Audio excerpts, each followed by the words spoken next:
இன்னைக்கு காலையில நேரமாவே பார்த்தீங்கன்னா, அத்தையும், மாமாவும் லேகன கூட்டிட்டு ஊருக்கு கிளம்பிட்டாங்க. நான் என் ஹஸ்பண்ட் தீபி மட்டும் தான். தீபியும் செமஸ்டர் ஹாலிடேஸ்ல வீட்ல தான் இருக்கா.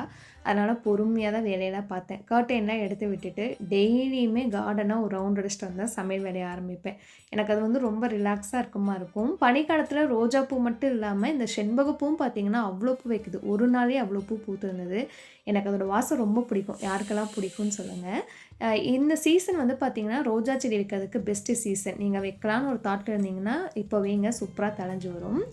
வெண்டைக்காய் புளிக்குழம்பு வைக்கலான்னு தான் யோசிச்சிருந்தேன். என் ஹஸ்பண்டுக்கு புளிக்குழம்புனாலே பிடிக்காதா, அவருக்கு உருளைக்கிழங்க வேக வச்சு உருளைக்கிழங்கு பொடி மாஸ் பண்ணி குடுத்தேன். சாப்பிட்டு கிளம்பிட்டாரு. அதுக்கப்புறம் தான் வெண்டைக்காய் புளிக்குழம்பு வச்சேன். அதுக்கு ஒரு 2 டேபிள் ஸ்பூன் எண்ணெய் விட்டு, வெண்டைக்காய் இந்த மாரி சைஸ்ல கட் பண்ணி எண்ணெயில நல்லா வதக்கி எடுத்து வச்சுக்கோங்க. இப்போ அதே எண்ணெயில கடுகு, வெந்தயம், 2 காஞ்ச மிளகாய், 10 பல் பூண்டு, கருவேப்பிலை, கொஞ்சம் பெருங்காயம் போட்டு நல்லா வந்து வதங்கினதுக்கப்புறமா, ஒரு 10 சின்ன வெங்காயம் பொடியா கட் பண்ணது வந்து சேர்த்துக்கிறேன். வெங்காயம் நல்லா நிறமானதுக்கப்புறம் ஒரு தக்காளி சேர்த்துக்கோங்க. கொஞ்சம் மஞ்சள் தூள், காரத்துக்கு தேவையான வரமிளகாய் தூள், 3 ஸ்பூன் மல்லித்தூள், குழம்புக்கு தேவையான அளவுக்கு உப்பு போட்டு, ஒரு பெரிய லெமன் சைஸ் புளிய வந்து தண்ணீல கரைச்சி வச்சிருந்தேன். இந்த மாரி எண்ணெய் பிரிஞ்சதுக்கப்புறம் புளி தண்ணிய சேர்த்துக்கோங்க.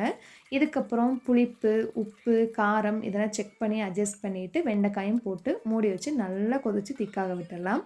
கடைசியா பார்த்தீங்கன்னா, எனக்கு இந்த வத்தல் கிடைச்சது. இது வந்து மிளகு, தக்காளி அந்த வத்தல். அத பொரிச்சு கொட்டி, கொஞ்சம் வெல்லம் போட்டு இறக்கிட்டேன். இந்த காம்பினேஷன் எனக்கு ரொம்ப பிடிக்கும். கண்டிப்பா ட்ரை பண்ணி பாருங்க.